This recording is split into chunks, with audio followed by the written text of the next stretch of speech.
Hi, so today I want to show you how I achieved this quick updo on my short fussy hair and how you can too without any gels with just a little bit of water. I just took down some cornrows from a hairstyle I was trying to do yesterday, which didn't really go as planned because I can't actually cornrow. And now I'm just beginning to detangle. I don't really have much to do because I already did this yesterday, so now I'm just going in to just quickly do that. For this style, I feel like it's really important to have it fully detangled if you really want it to lay without any gel like we're about to do. A quick tip I would give is to detangle in sections, starting from the ends of the hair and slowly moving to the roots. And please be gentle, be better than me at this moment.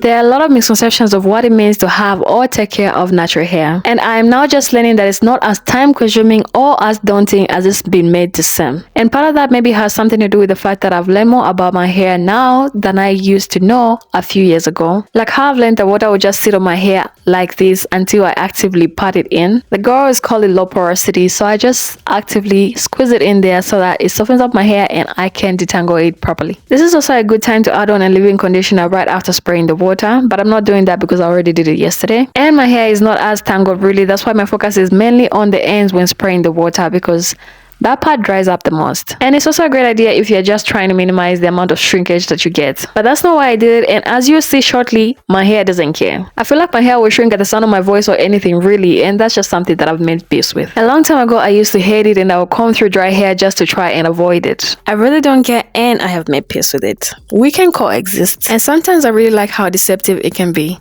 when it's in its shrunken state versus stretched. And it shrinks fast, as you can see. Once I'm done with that, I can now use some water on the other part of the hair because now I'm beginning to brush it up. I find it best to apply the water on the part that I'm currently working on to minimize shrinkage still, but also make sure that you're not working on dry hair. Okay, so now we push it up, stretch it up, and brush it. I found this brush really good for detangling. I just got it and it did an amazing job. Now, this is really the simplest form of an updo, but you could do a twist out. You could also do a bun to knot situation if you want a certain kind of curl. All of those are great options as long as your influence isn't a societal nuance of what natural hair is expected to look like. Because as I said, and I'll say it again, you coming out your hair and working out with it in an afro is a complete hairstyle. Your hair is done. The way our hair grows out of our scalp should be enough to be considered put together or pristine. We shouldn't have to do too much really, but unfortunately society has tricked us into thinking we must. We should. And in the words of Jekyll, these shackles be locking the mental more than the what? The physical, my friend, is the software, not the hardware. Also, just to be clear, I'm not trying to tell anybody that the reason for not wanting to wear the natural hair in its natural state is BS. That's not the point of this video.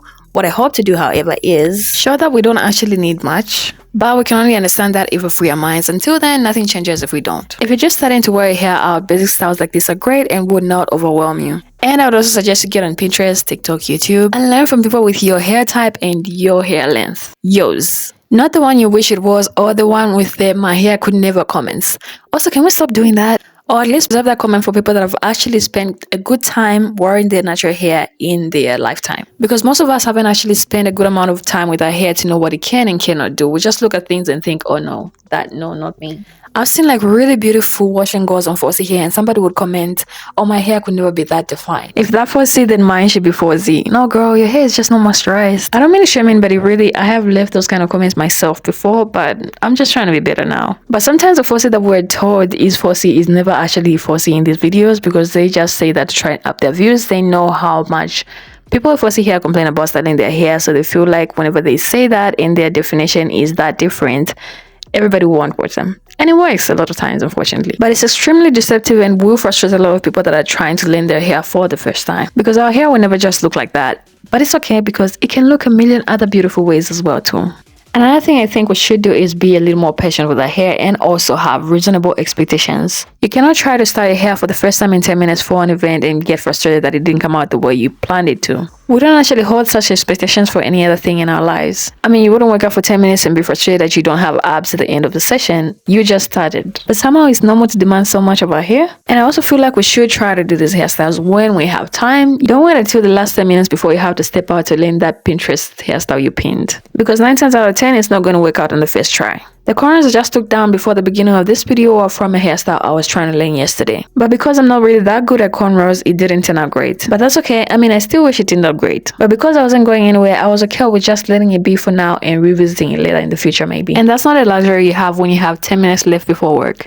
Okay, so now I'm just brushing up my neck hair, or the kitchen as you like to call it. That part of my hair is very short because I'm always running my fingers through it and breaking it apart. as long as I'm awake. I don't know how to stop doing that really, and I do it to my edges too. What I try to do to make sure they also lay is to try and make sure I spray some water on it before I start brushing it down. And I didn't show it here, but I did go over it with a toothbrush as well.